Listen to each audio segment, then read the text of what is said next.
महाप्रभु को भी नहीं बख्शा। जो आसपास के लोग द्वेष करने वाले थे, अनाधिकारी थे, उनके हृदय में भारी जलन पैदा हुई। किसी तरह कीर्तन बंद होना चाहिए। ये नहीं सोचा कि हम कीर्तन नहीं करते तो हमारा परम सौभाग्य ये तो है कि हमारे कानों में नाम कीर्तन पड़ रहा है भगवान का।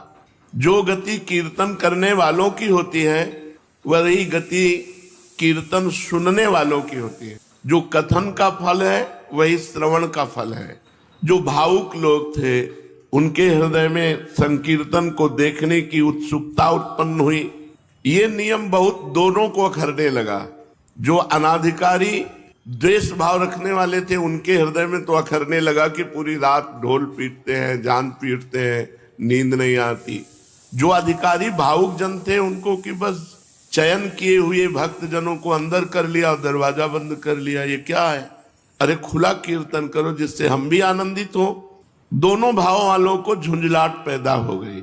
श्रद्धावान अपनी झुंझलाहट को रोककर धैर्य पूर्वक कि कभी तो ऐसा अवसर आएगा कि कीर्तन घर के बाहर होगा तो हम भी आनंद ले लेंगे। जो संकीर्तन को विघ्न रूप समझ रहे थे, यार रात भर ऐसा होता है जहां भागवतिक नियम होता है वहां द्वेष पैदा हो जाता है। उन लोगों के हृदय में जो विषय होते हैं, द्वेष स्वाभाविक प्रकट हो जाता है, ये प्रकृति है। बहुत से शत्रु भाव रखने लगे महाप्रभु के प्रति। ये कीर्तन बंद होना चाहिए।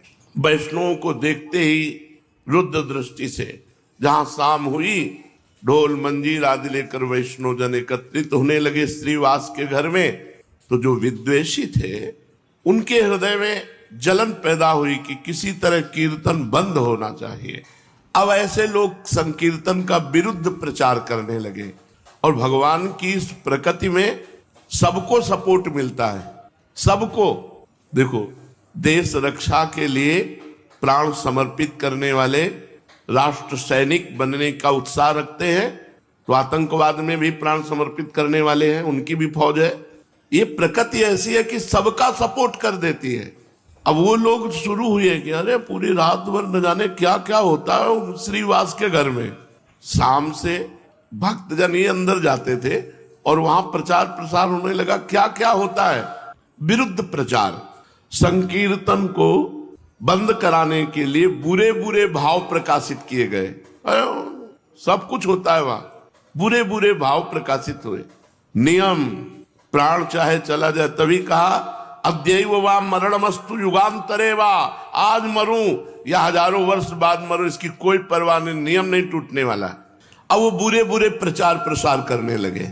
जो दुष्ट स्वभाव के लोग होते हैं उनको दुष्टता करने में मजा आता है।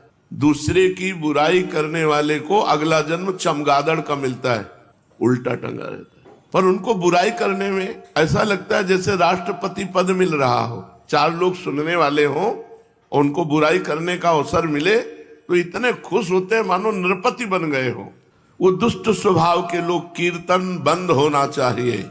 एक पार्टी तैयार हो गई दुष्टों की। बताया ना, सपोर्ट सबका प्रकृति कर देती है।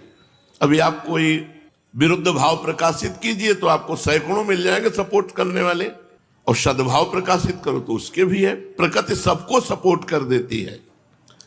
और ये पता नहीं कि भगवान के भक्तों का विरोध करने से उनकी भक्ति में और प्रकाश होता है और रंग आता है।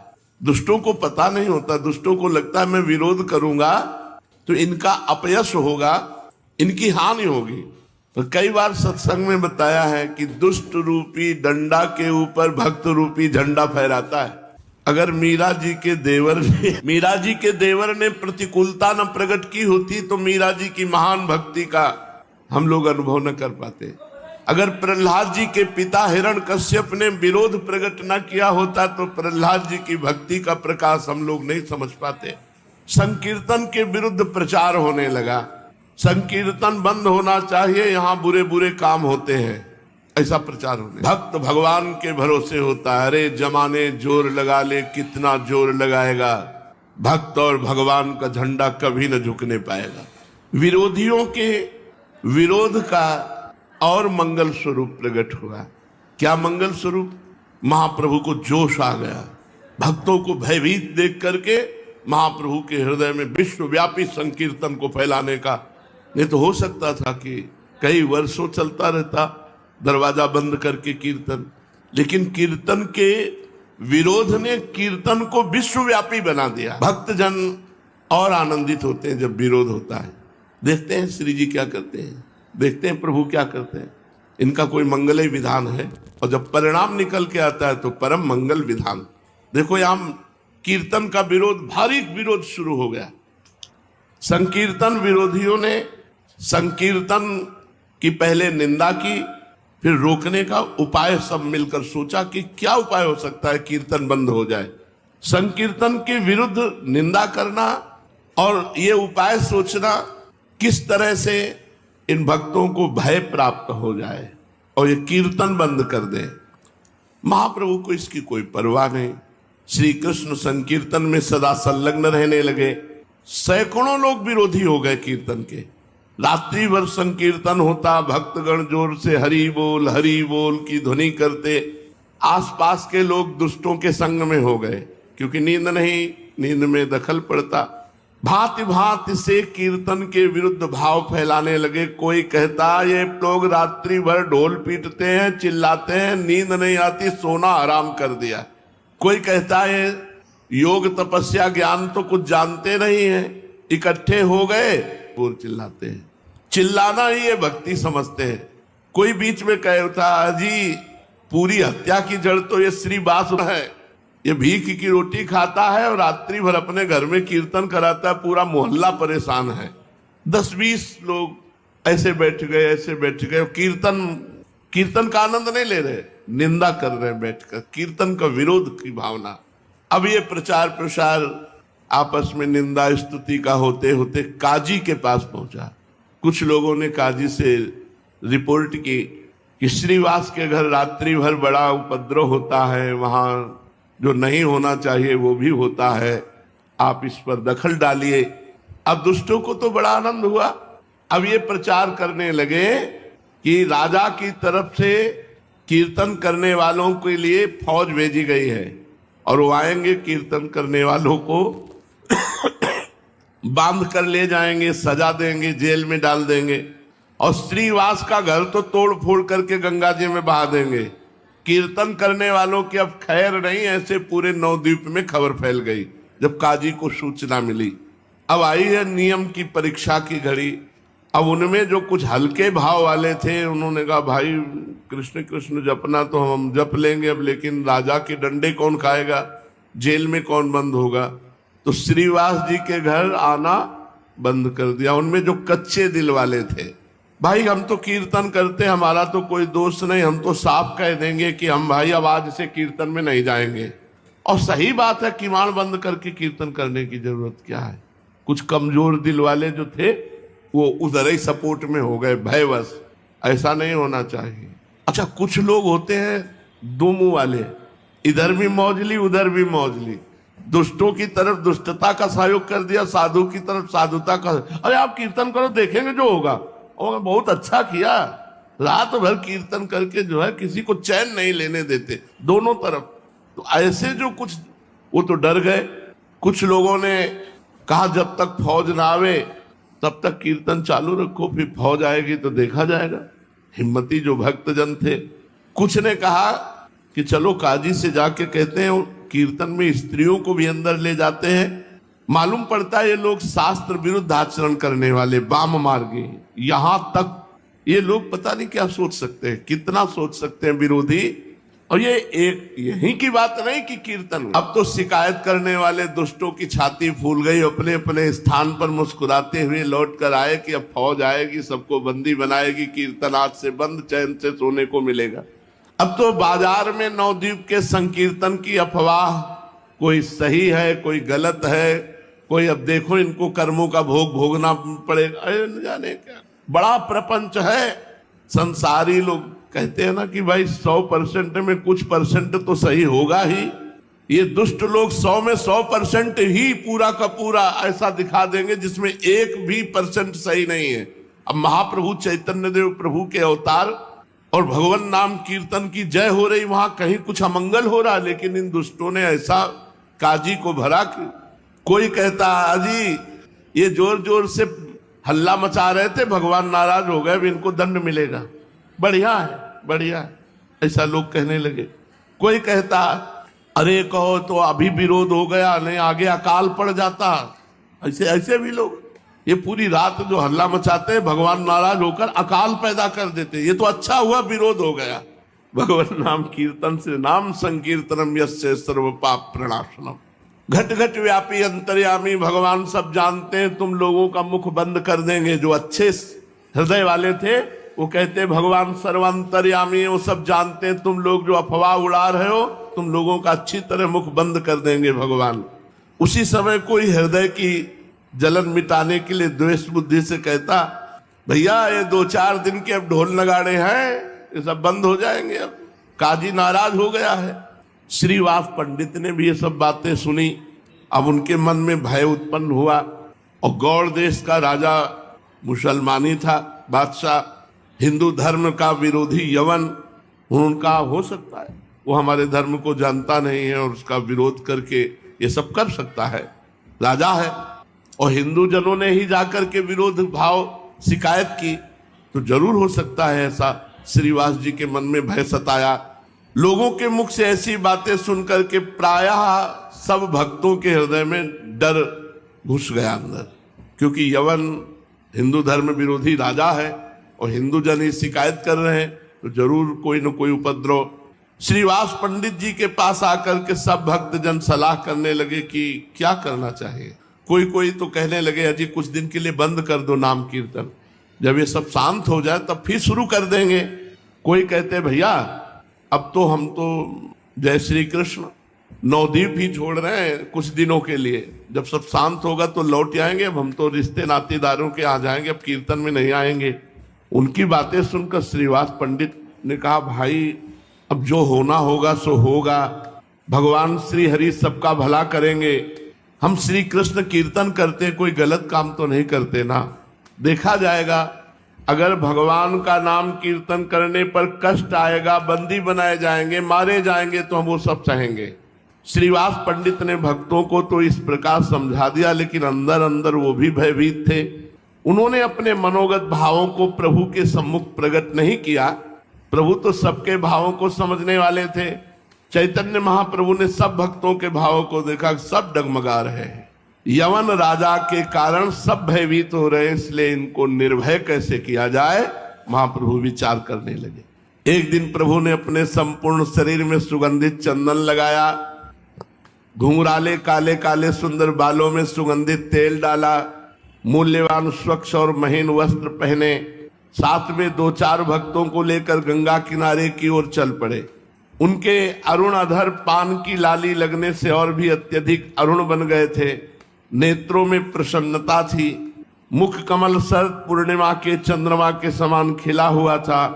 वे मंद मंद मुस्कान के साथ भक्तों के आनंद का वर्धन करते हुए गंगा जी के घाटों पर इधर से उधर टहलने लगे। जो सात्विक प्रकृति के भगवत भक्त थे, वे प्रभु के रूप लावण्य को देखकर मन ही मन परम प्रसन्न हुए, किंतु जो दुष्ट प्रकृति के निंदक थे, वे आपस में कहने लगे यार ये निमाई पंडित पर कोई भी फर्क नहीं पड़ता, बड़ा अजीब है। अरे राजा का फौज आने वाली है, काजी नाराज है, पान खाए घूम रहे, इनको कोई फर्क नहीं पड़ता, इसे तनिक भी भय नहीं। संपूर्ण शहर में हो हल्ला मच रहा है, कल ही तो सेना आने वाली है। अरे भाई देख लेना, ये पान खाए घूम रहे, कल इनको बांधकर नाव पर बंदी बनाकर ले जाया जाएगा।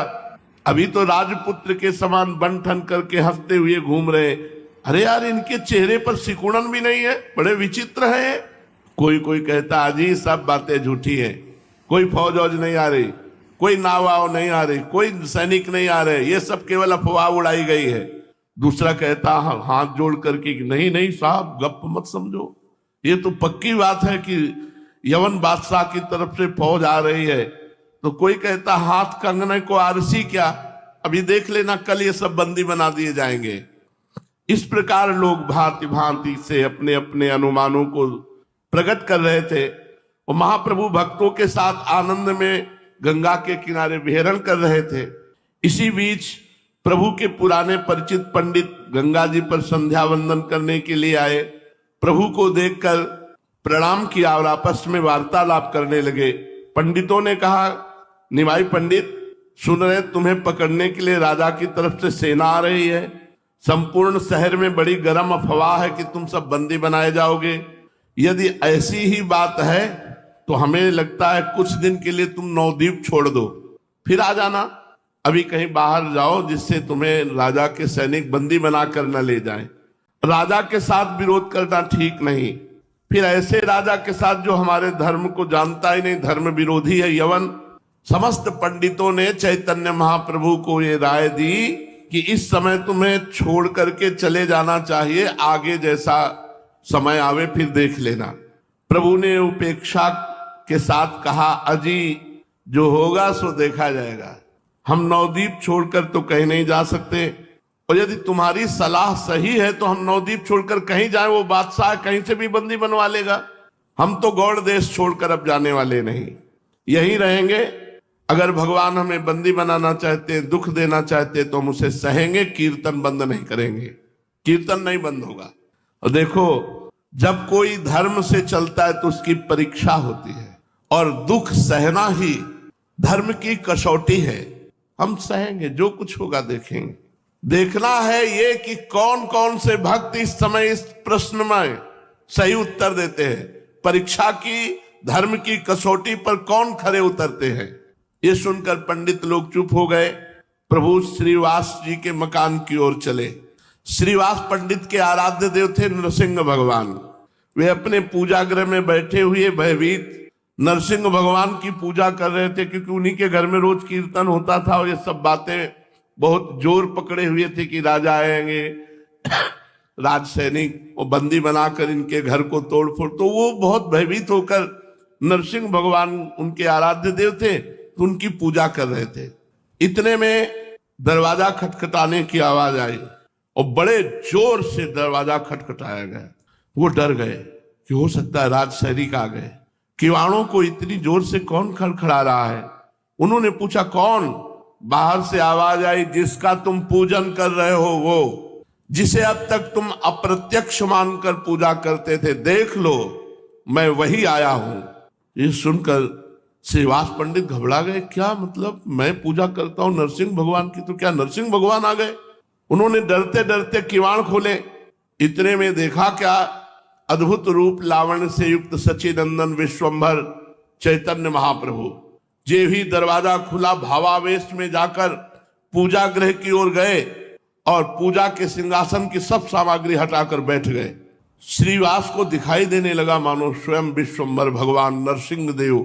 उन्होंने देखा कि चैतन्य महाप्रभु की जगह शंख चक्र गदा पद्म धारण किए हुए भगवान श्री हरि विराजमान है। गले में वैजंती माला और मत्त सिंह की भांति हुंकार कर रहे हैं। श्रीवास भयभीत हो गए महाप्रभु के ऐसे सुंदर रूप को देखकर। भगवान के सिंहासन पर बैठ करके चैतन्य महाप्रभु हुंकार करने लगे जैसे नरसिंह भगवान, और कहा, श्रीवास डरना नहीं, तुमने अभी मेरी सामर्थ्य को नहीं देखा। अद्वैताचार्य हमारी परीक्षा के निमित्त शांतिपुर चले गए हैं। मैं तुम्हें आश्वासन देता हूं कि तुम्हें कोई भय नहीं होगा। आज के बाद तुम अपना भय निकाल दो। मैं एक एक दुष्ट का विनाश करने की सामर्थ्य रखता हूं, लेकिन दुष्ट का विनाश करने नहीं आया, दुष्टता का विनाश करने आया हूं। दुष्टों को नहीं मारूंगा, उनकी दुष्टता को रौंद दूंगा। कोई पैदा ही नहीं हुआ विश्व में कि भगवान नाम कीर्तन करने वाले को कष्ट पहुंचा सके। महाप्रभु भावावेश में, नरसिंह देव के भाव में श्रीवास से ऐसी बात कह रहे। कोई पैदा ही नहीं हुआ संसार में जो नाम कीर्तन करने वालों को कष्ट दे सके। तुम घबराओ नहीं, शांत चित्त से हमारी स्तुति करो। और प्रभु शांत होकर बैठ गए। खोज कर रहे, शेष चर्चा आगे। श्री राधा वल्लभ लाल।